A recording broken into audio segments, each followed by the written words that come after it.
Welcome, everyone, to Color Commentary. We are your pauper commentators, Michael Pitchick and Adrian Gonzalez. How's it going, Adrian? Pretty good. How are you, Mike? Good. It's been a minute since we actually sat down and recorded the show. I was off in sunny California and enjoying myself, and now we're back to the grindstone. I bet you did enjoy yourself. Yeah, it was beautiful weather. I sat on the beach and programmed stuff because I'm cool and fun like that. I don't know. Longboarding? No longboarding, no In-N-Out burger. None of the worst parts of California. I did get to try actually the Impossible Burger. I don't know if you've had a chance to sample that thing. Yes. It was weird. It tasted like meat. I like the Impossible Burger quite a lot. It was real bizarre to me. But enough food talk. Let's take care of the upkeep and get into our discussion topics since we're back and we've got to produce this content. All right. First up, we have hot, savory content, just like an Impossible Burger. Sorry, go on. Impossible Burger, sponsor us. All right. So first up, we've got Original Magic Art. They produce a whole array of playmats,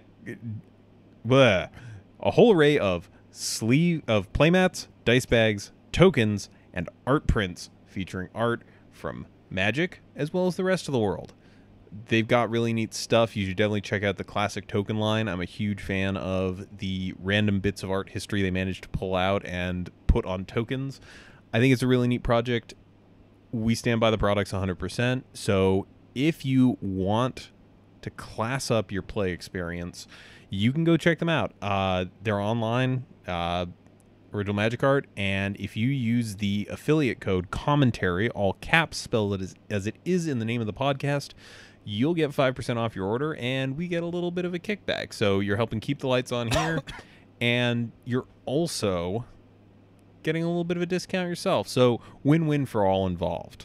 Adrian, what do you have for us? Well, I'll have you all know we have a Patreon. For just on episode, you too can hear the full show, including the pre and post shows, as well as getting access to our Patreon exclusive Discord channel. And the other thing I kind of want to mention that's not here on the script is that Common Area should be releasing soon. And Mike, we've run it through the test groups. Mm-hmm. People don't like the pun. They think Common Area is a good name, but making it a Dominaria pun is not super great. So we can take that back. You haven't printed all the collateral yet, have you? We're open to suggestions, but yes, we will be having a video series coming out soon that features actual live gameplay footage with commentary done after the fact. So I think that's pretty neat. I got a chance to look at the video today, and it looks really nice. So we're gonna hopefully get one of those out soon, so y'all can see what we've been up to. All right, do we want to get into the show now? Let's get into the show now. I think it's a show now. Ooh. As always. Yeah, you like that? Yeah, no, I did appreciate that reference. But all right, so for this episode, the topic that we are covering is card evaluation for Pauper.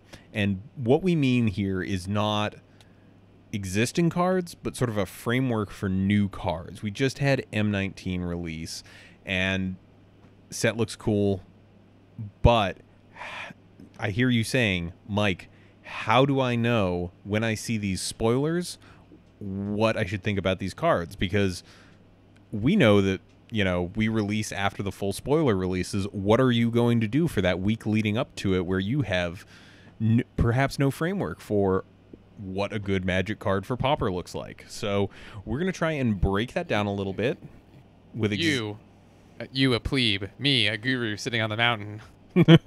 Exactly. So this is targeted a little bit more towards players who are new to the format, or just players who, don't feel confident in analyzing a card through. And we've got some examples for each of these factors that we think goes into making a card Pauper playable.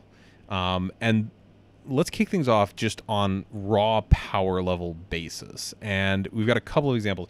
Adrian, what are some what's a card that the moment we saw it, it was just obvious that the power level alone of it was just made it a slam dunk? Burning Tree Emissary. Yeah. I mean, so for those a little newer to the format, Burning Tree Emissary is a hybrid red-green for a 2/2, and when it enters the battlefield, you add red-green to your mana pool. And why is this card an example of just raw power level in terms of Pauper?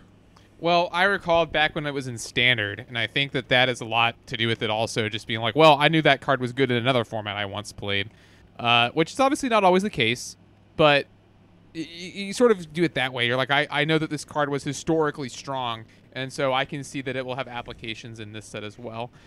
Now, for brand new cards, that's a little bit different. I think that what we primarily do, though, Mike, just as people, is we compare it to our previous experiences. So I'm going to go with the fact that we typically compare it to other cards. That's pretty common in a lot of set reviews. You're drawing on what you know about Magic cards, and you're comparing this to them and saying, well, does it do this but cheaper? Does it do this but better and for more? Like, those are the things you're sort of looking at. Yeah, and in this case, a 2/2 that potentially is completely free is really good in an aggressive deck. And luckily for Burning Tree Emissary, it's red-green, both colors that tend to lend themselves to a more aggressive playstyle in general. So this kind of hits that sweet spot. Now, there was this period between the spoiler and the set releasing where people were kind of a little hush-hush about how bad they thought this was going to affect the format. And when Modern Masters 2017 hit Mitgo, it kind of took over for a little bit. Like, there was a brief period where Burning Tree Emissary just looked like the card to play. And as we saw, the meta adjusted, it shifted. We wound up seeing Red-Blue Delver sort of become a deck in and of its own, and the meta adjusted for this new card. But I think this is a really great example of just a card that, on its face value, in the decks that it fits into, is just good. And the deck building concessions for it are pretty minimal. You're not, like, this is a free 2/2 is a card that most aggressive decks would play even if it did nothing else. And in this case, like, it can be a 2/2 followed by a pair of creatures, which is pretty darn good. And look, so I think what we can compare it to, sort of using it as an example, is Frogmite is good. Mm-hmm. And Grizzly Bears are good. Or free Grizzly Bear is good. Yeah. I think that's a pretty clear-cut example. Another example of just high power level cards are the Monarch cards. And Adrian, break down why Monarch is such an important ability in a format like Pauper. All right, so you got your blue decks. What do blue decks do, Mike? They draw cards. That's their whole thing. I'm a blue deck. I draw cards and I do broken stuff for free. I take extra turns. I draw 3 for you, or force target opponent to draw 3. Ha ha ha. But I draw a lot of cards, and so I'm able to filter through my deck and make sure that I need what I have. I get what I need when I need it. Other colors don't really do that. And so when you introduce a mechanic like Monarch, which is not as strong, but it helps these non-blue decks keep at parity with the blue decks, which is why I think Boros Monarch has seen so much success. They're also able to run away with the game if they resolve their card draw engine, and they're able to attack you in the air. They have evasive threats that can be backed up by powerful card draw and plenty of burn that helps too. It's kind of like the Delver deck in a way. But Adrian, it's only one card a turn and there's no filtering. I mean, you take that is sort of the drawback. We're still not a blue deck. I have actually been looking into, and I haven't actually done it yet, so maybe this F&M, playing Faithless Looting in Monarch, just because I think that will help solve one of the big problems of the deck, which is, you get too much land on the late game. Yeah, I think that's certainly an option, but I think also with Monarch, it is mitigated a little bit by the fact that you are not spending mana on this. Oh, yes. Thank Yeah. you. That's the answer you were looking for. Well, I mean, that answer was also valid, but I think the big thing here is this is, as long as you have the Monarch, it's a little bit like having a Planeswalker that just +1s to draw a card at the end of turn. And that's pretty good. Just a personal Howling Mine is pretty efficient, coupled with the fact that so we got 3 of the Monarch cards, and 2 of them see play. Obviously, Palace Sentinel sees a lot of play.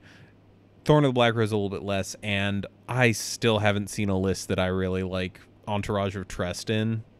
which is admittedly kind of a bummer. I think it's a really neat card.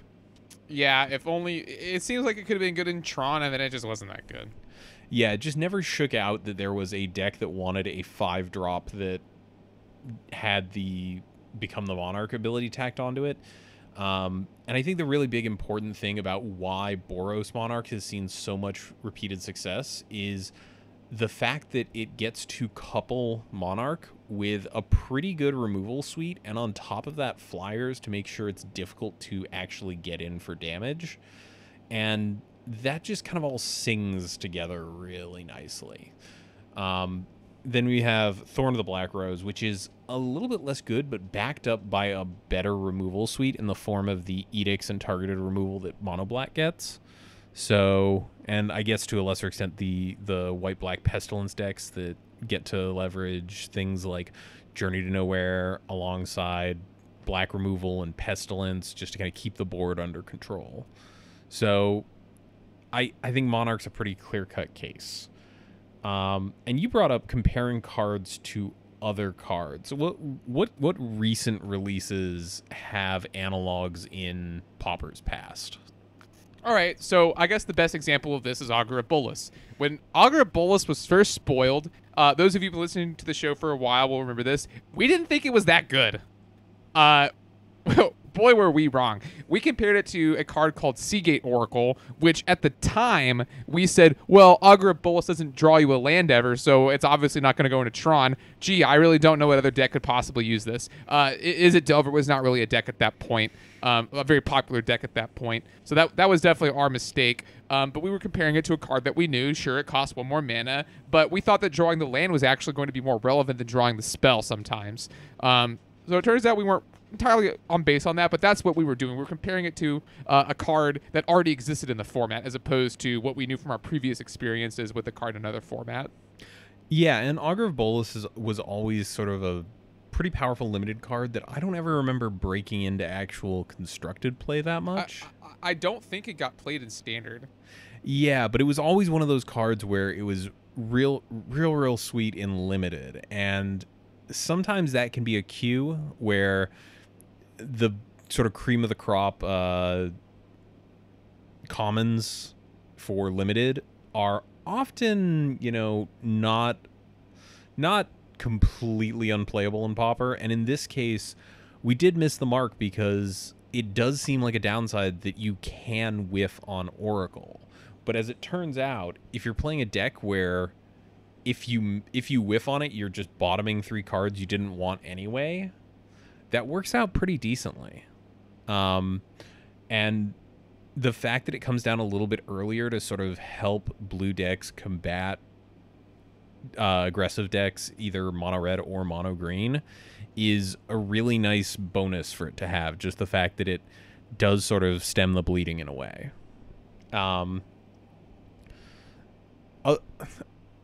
Is there anything else really to say here about these two? Because this was a pretty clear-cut analog, I feel.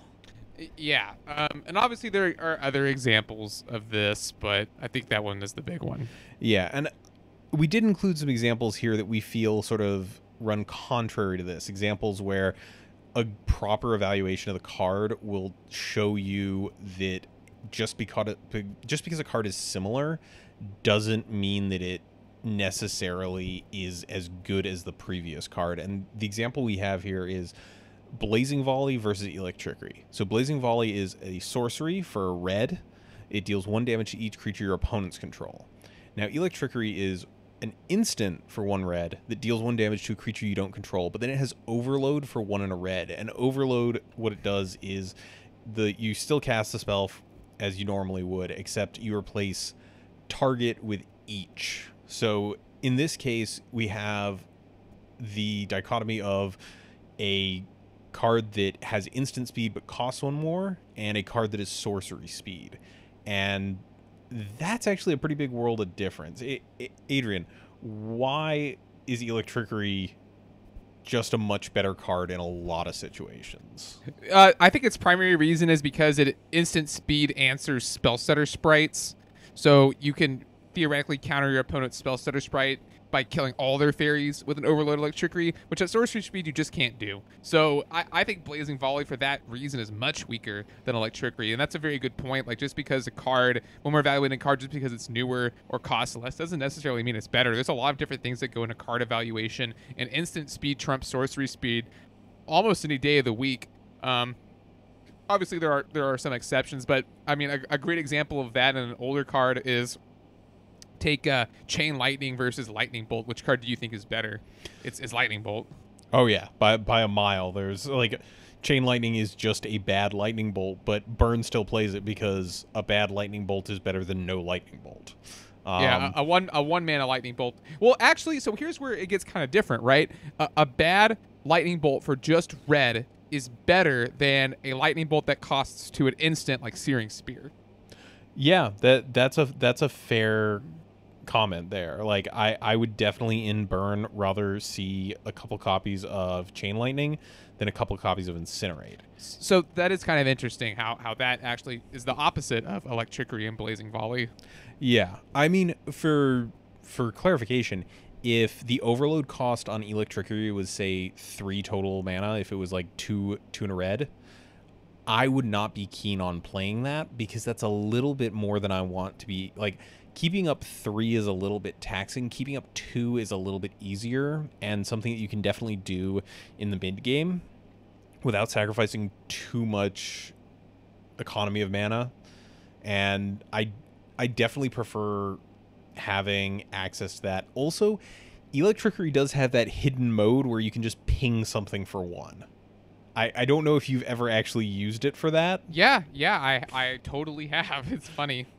Yeah, like sometimes you just need an answer and you have the 1 mana and you know that there are other answers in your deck, so you're not that bummed about using the removal early and just using it as a piece of spot removal. Is it super efficient? No, like we just talked about Lightning Bolt. It's the much better spell for removing 1 target. But it does have relevance and it is a pretty versatile card. So I think those factors make up for the fact that in order to get the same effect you would from Blazing Volley, you got to spend 1 mana more.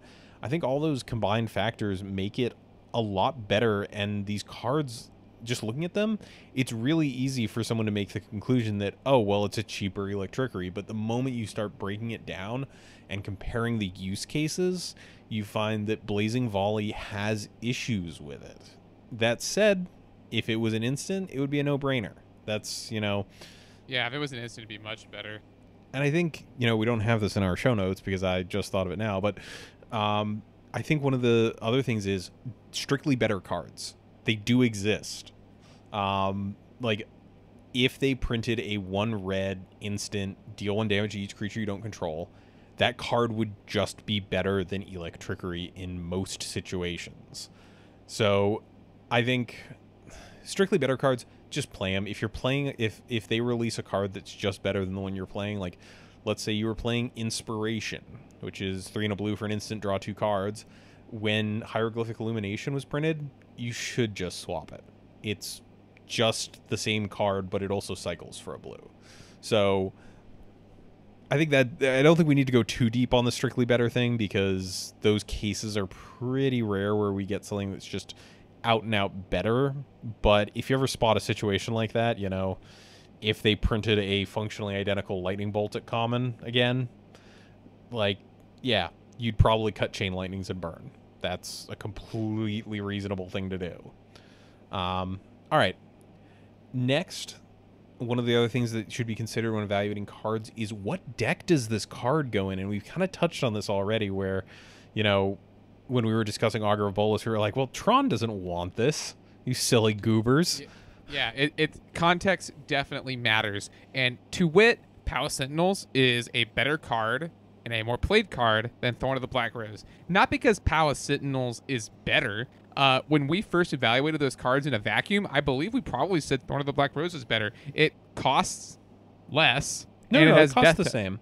Oh, it costs the same. Okay. Yeah, they're both 4. It is Death Touch, and it doesn't matter. I mean, if it doesn't pass the Bolt test, it's the other one passes the Bolt test. But because Boros is a better deck than Mono Black, the Palace Sentinels card is worth a lot more and is a better card in its deck.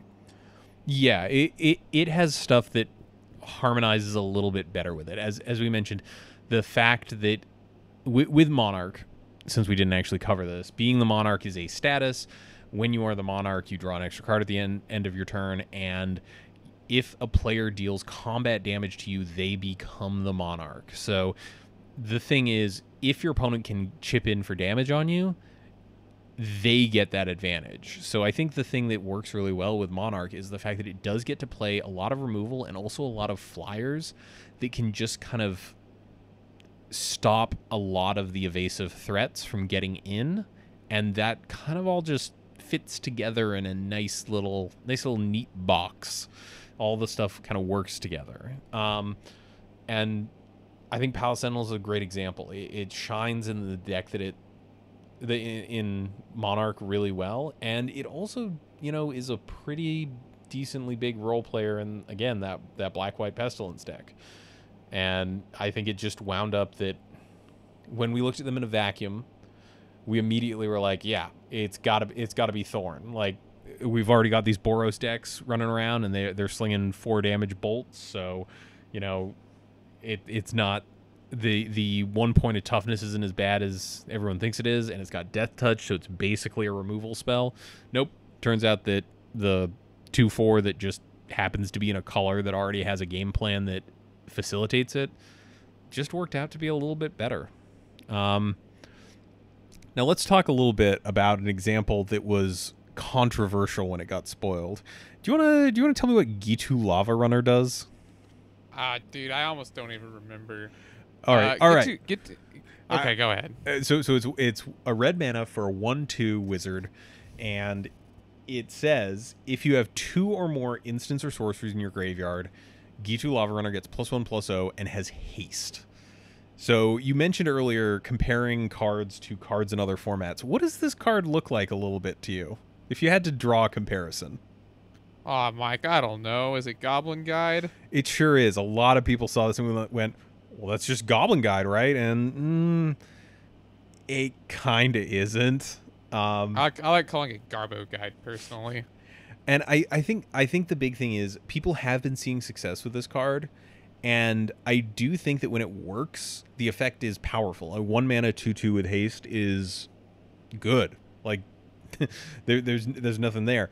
The catch with this one is it kind of forces you into building your deck a little weird. So what are some examples of concessions people have made to run this card? Well, people have been playing non-burn spells in burn decks, like Gitaxian Probe or Manamorphose.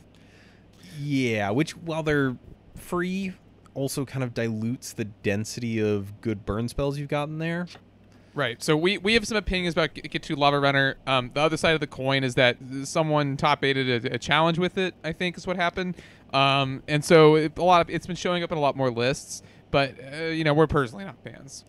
Yeah, I mean, I think it actually top-aided this past challenge even. Okay. Well, I'm of the opinion that even a stop clock is right twice a day in Magic the Gathering. So there are definitely some cards out there which, I'm trying to think of an example in another format. I don't know. You always get the 5-0 lists that show up and leak results for whatever format where it's just like, wait, really? This was a 5-0? Someone ran hot with it? But I think the Gitu Lava Runner builds are different, and I'm personally not a fan of them, but I understand the desire to make this card work. I do think one of the good things about the deck is that it stops being as reliant on the other 2-drops. I'm completely blanking on the names here. Thermo Alchemist and the Archer lady. Firebrand Archer. There we go.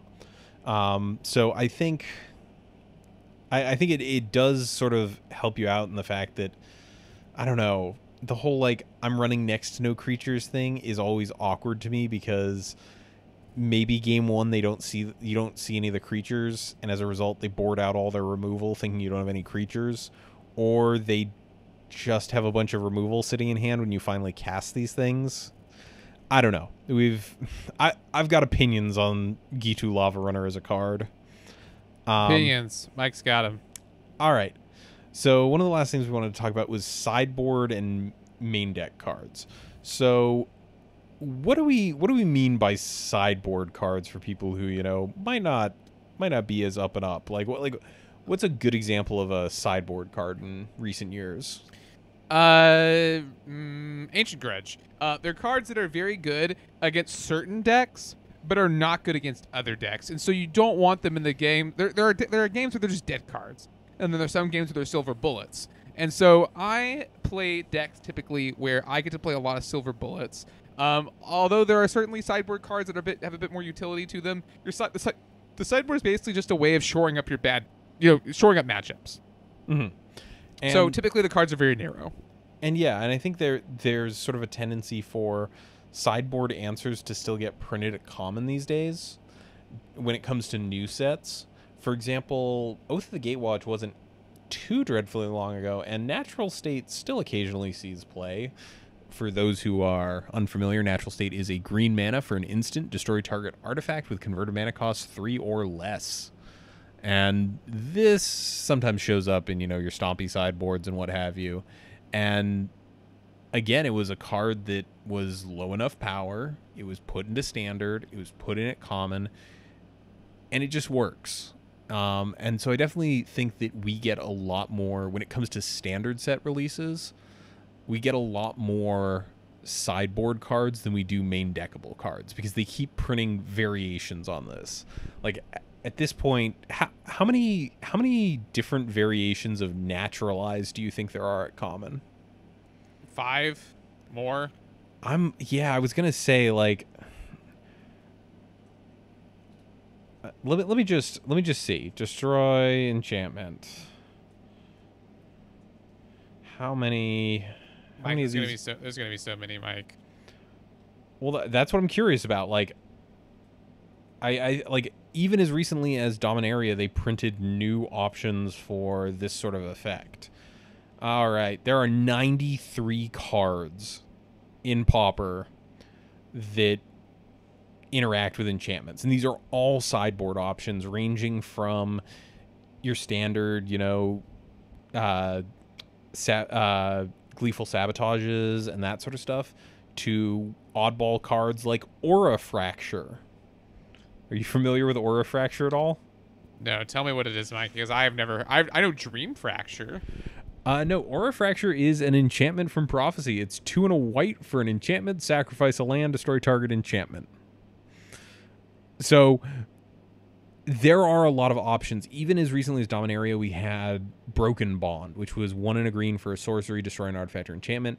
You may put a land card from your hand onto the battlefield. There's a bunch of these really diverse versions of this same effect, because there's a constant need for this type of effect to exist for standard to continue on, and Wizards keeps putting little spins on them, and every so often you wind up with ones where it's either a little bit cheaper than it used to be, it's got a little bit more utility than it used to have, little trade-offs. So I think that's part of the reason we keep seeing interesting new sideboard cards coming out at a much higher rate than we do easily main deckable cards. That makes sense. Yeah. To me. I mean, it's hard to, dethrone Delver, but naturalize is not a huge bar to pass. Like, for example, right now, even just in standard cards that are pauper legal, there's 9 different enchantment destruction spells. 9 in standard, ranging from good to really, really just miserable. So, all right.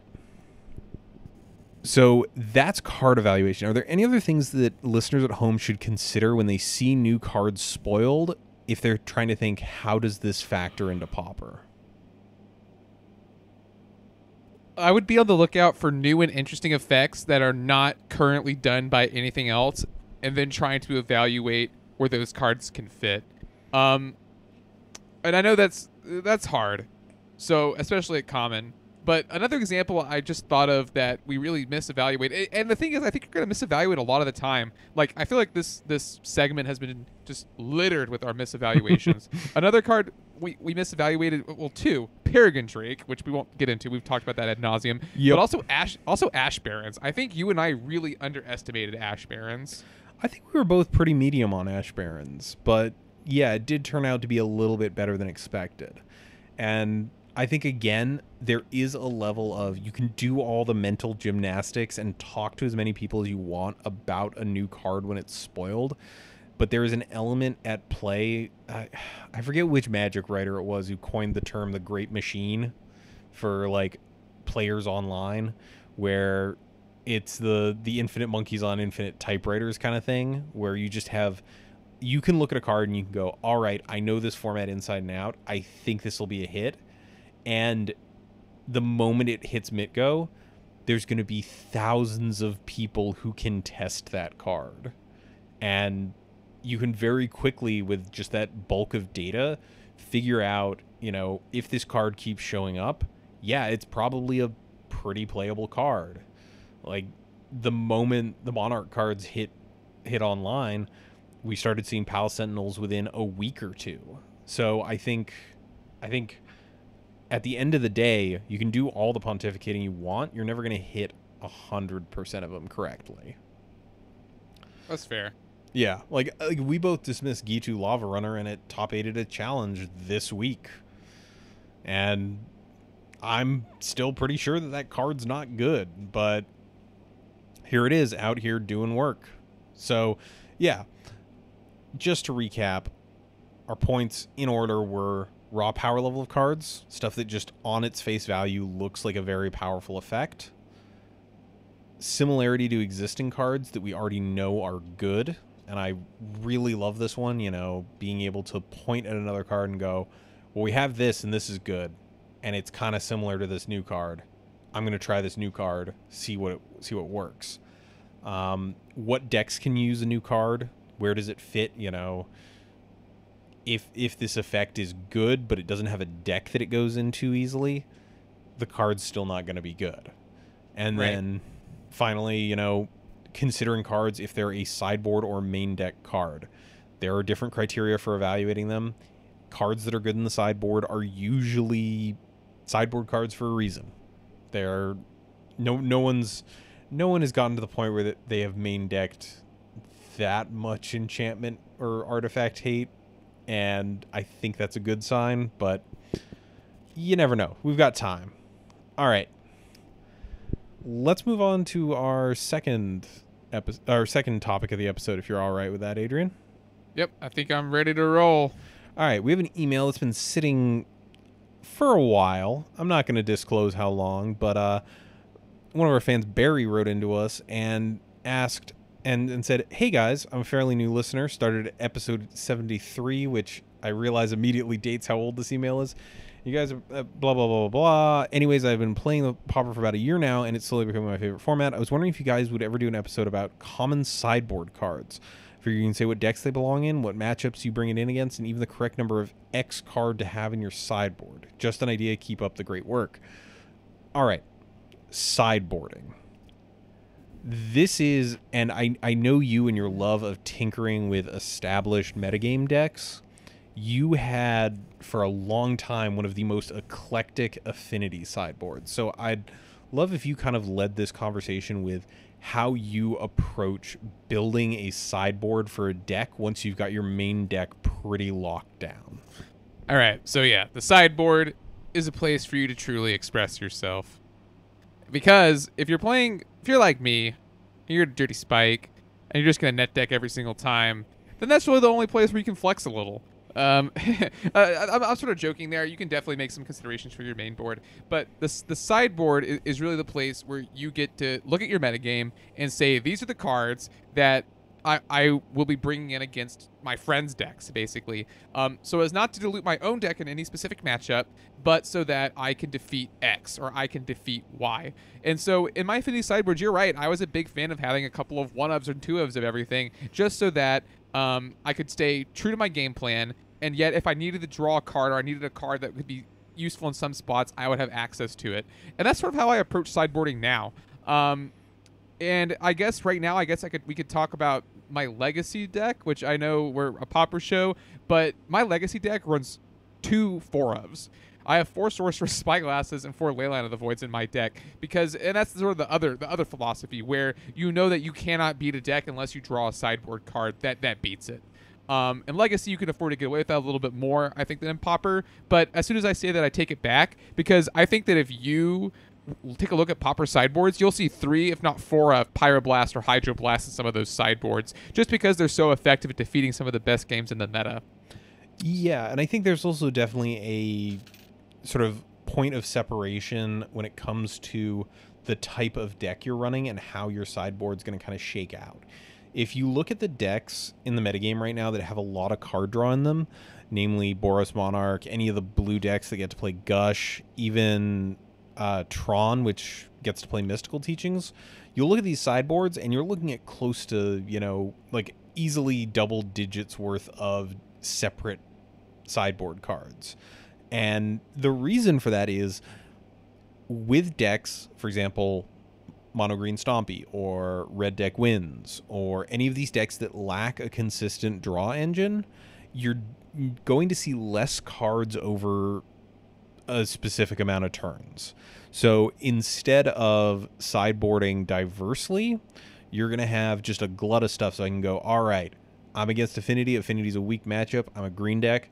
In come 4 copies of my artifact Hate of choice. And it just kind of lets you go and make sure that you're more likely to draw those naturally, either in your opener or in the first handful of turns when they really matter.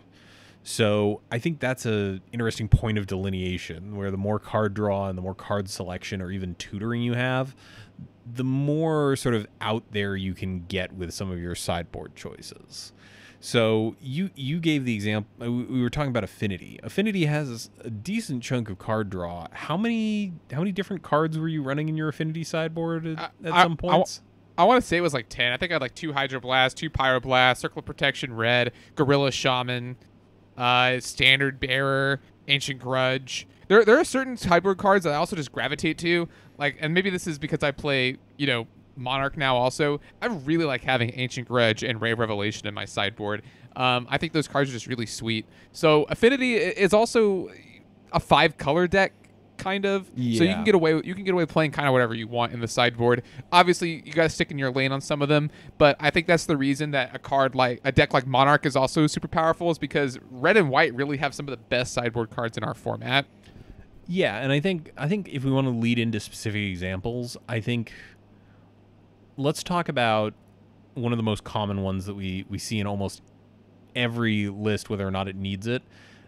Graveyard strategies are reasonably popular, and I tend to think that one of the mistakes people make is taking up sideboard slots to combat graveyard strategies, when the better course of action would just be stick to your game plan and just keep a clock on them.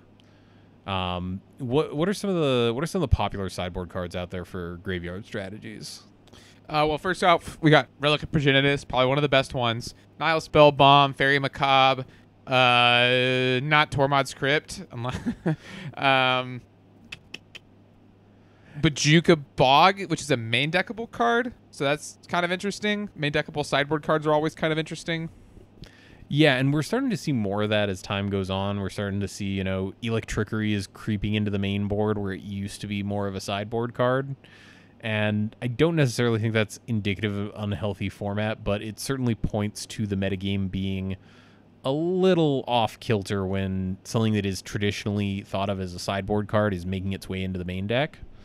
In terms of other sort of classes of sideboard cards, you mentioned Ancient Grudge. For the Affinity matchup, as someone who's played a lot of this deck, what is one of the best courses someone can take against the deck when they go to sideboard? What type of cards really help a deck do better in that matchup?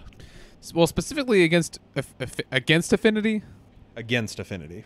Specifically against Affinity, you want cards that will basically attack their mana base, because their mana base is so weak. So Ancient Grudge is insane. It's a double Stone Rain for 3 mana, and Gorilla Shaman is just lights out most of the time, unless they've already established a board presence. So those are the 2 cards I would look primarily at. There is some consideration for cards like Hydroblast to kill Atogs, but I don't really think that's where you want to be, because if the Atog has no artifacts to eat, it's not a very good Atog. Yeah. Also, if they don't have any mana, they can't really cast Atogs. Right. So yeah, and that's sort of how the mirror matches go. It's like who can draw Ancient Grudge or Gorilla Shaman first. Yeah. So then there's also sort of the companion, and sometimes there's overlap between these enchantment hate, and that's mostly for boggles in the great scheme of things. It's not something that I think is actually always super necessary to go in on. I'm going to mention one of my personal favorites, Leave No Trace, which is 1 white for an instant. And it has Radiance, which is the old Boros Guild mechanic, which is destroy target enchantment and each other enchantment that shares a color with it. There's also examples spicy. like... Yeah, real spicy. There's also a Patrician Scorn, which is 3 and a white for destroy all enchantments. If you cast a white spell this turn, you can cast this without paying its mana cost. It's just free. So you can just go like white 1-drop into this and it just nukes the board against boggles. What are your thoughts on sideboarding for boggles, since it is kind of a deck that attacks on a very specific axis? I like having Standard Bearer specifically. Standard Bearer is also incidentally very good against Stompy. I also like having a one of Ray of Revelation, like I mentioned, because you can it's that way. Although that's way less effective. Standard Bearer is really just game over if you resolve it before they can resolve too many enchantments. All right. Now there's also a decent amount of sort of the go wide decks. Stompy, Monarch in some games kind of has a go wide strategy. What options are available for combating those types of decks? So against Monarch, Ancient Grudge might be okay in some situations. There are some starts where Gorilla Shaman's kind of okay, although less so now that most of those decks are only playing 6 artifact lands total. Hydroblast seems pretty good. Well, how about some effects that kind of get a lot of stuff off of the board quickly? Oh, well, I guess Electricity is pretty good too. Yeah, depending on their build, there are some builds that you might only be really beating their battle screeches. So I don't know if it's super effective every time. But against other go wide decks, it certainly is. And how do you feel about Echoing Truth and Echoing Decay, for that matter, in this matchup? Oh, sorry. Yes, Echoing Decay is very good against Boros Monarch, in my opinion. Not only because it kills the tokens, it also kills Glinthawks, it kills Specters. You're probably very likely to get 2-for-1 off of an Echoing Decay versus Monarch. Echoing Truth, not as good. Very good against the tokens, obviously, but I think a little bit less good against some of the other cards. All right. And then I think another sort of example that we see occasionally is sort of creatures to hedge against heavy removal matchups.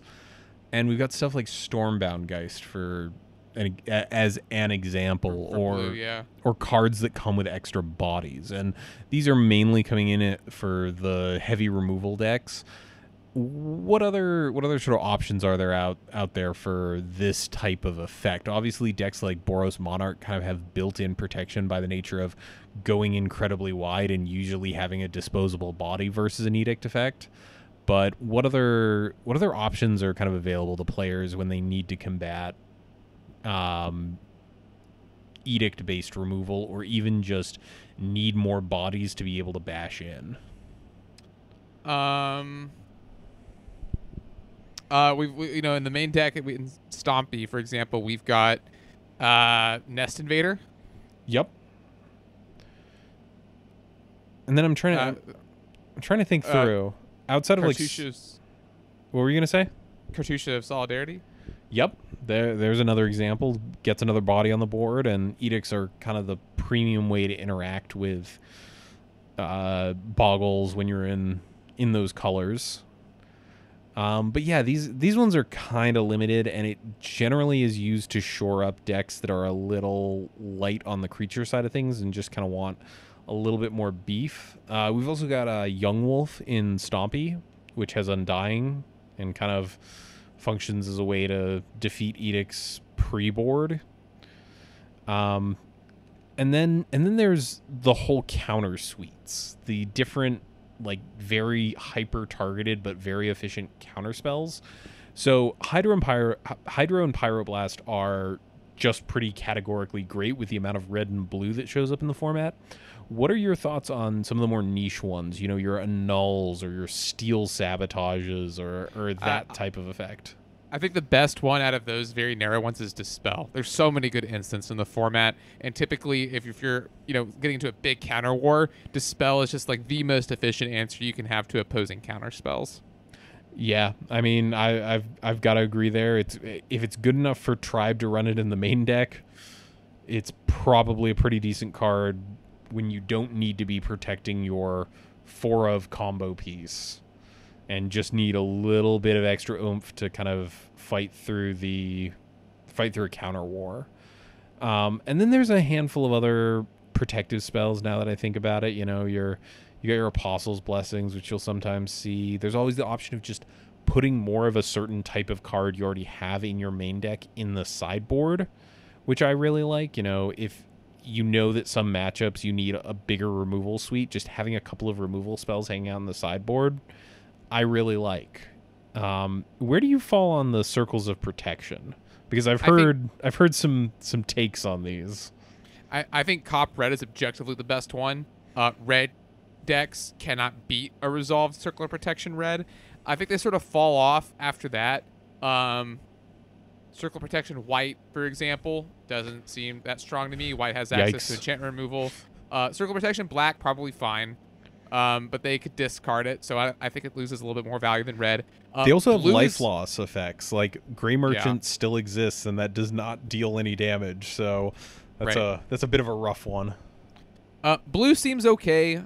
The Delver deck has to specifically counter it or be packing a card like Echoing Truth, which some of them do, but I think you're probably okay there. Cop Green, I think, is the worst one because Green has so many enchantment removal spells that they have in their sideboard, like Lethal Sabotage, Natural State. I don't think anyone has straight up Naturalize, but I just think I think that's the weakest one.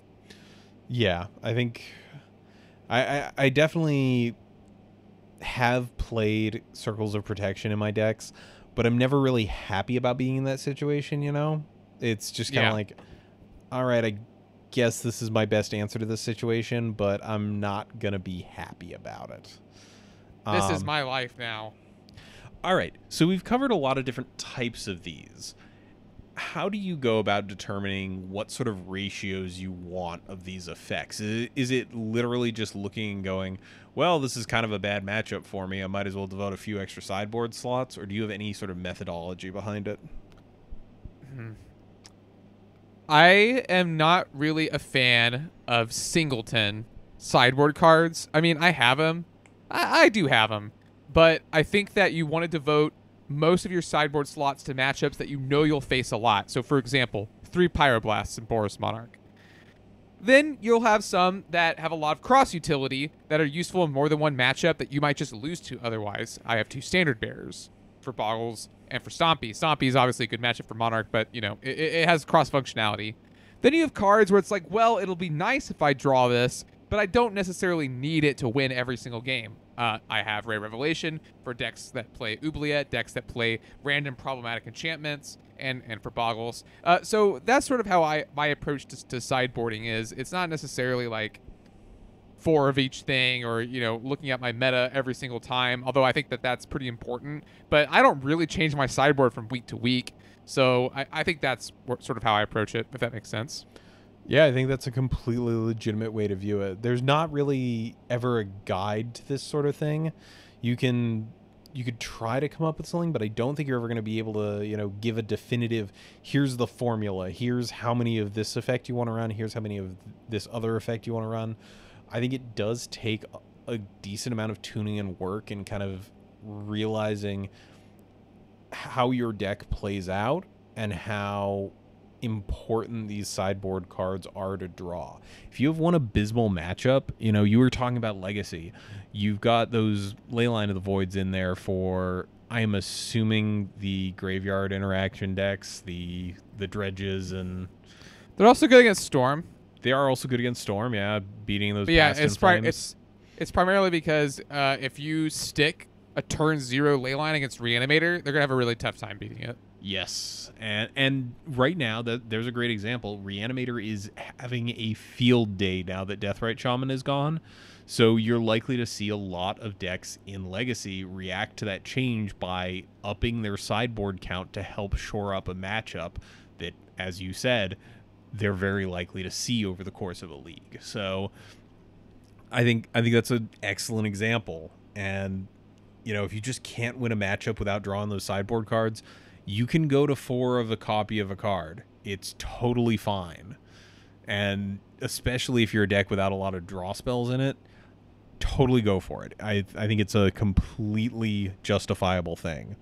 So I guess since we're kind of running up towards where we usually curtail this, do you have any sort of closing words for people or sage advice from years of tuning meta decks when it comes to sideboarding that you just feel people need to know? Don't be bad. All right, there you go. Excellent wisdom from the sage on the mountaintop, Adrian Gonzalez. Don't be bad. Yeah, don't be bad. Stop. All right. I think that's going to bring us to the conclusion of our show. Adrian, do you want to take us out, or got anything else for us? I guess in all seriousness, yeah, just approach your sideboarding like you're going to be, just tailor it to the the decks you think you're going to play. Obviously, at FNM, that's a lot easier than on Magic Online, but if you're playing online, you're going to play against Delver, probably, Burn, probably, Boros, probably. So, and make sure that your sideboard cards have a lot of crossover. We're talking about Trickery earlier. Trickery is good against Delver. It's also really good against Elves. So I think getting you got to squeeze as much value as you possibly can out of those 15 cards. All right. It's my parting comment. But I'll take us out of the show. Thanks so much, everyone, for joining us today.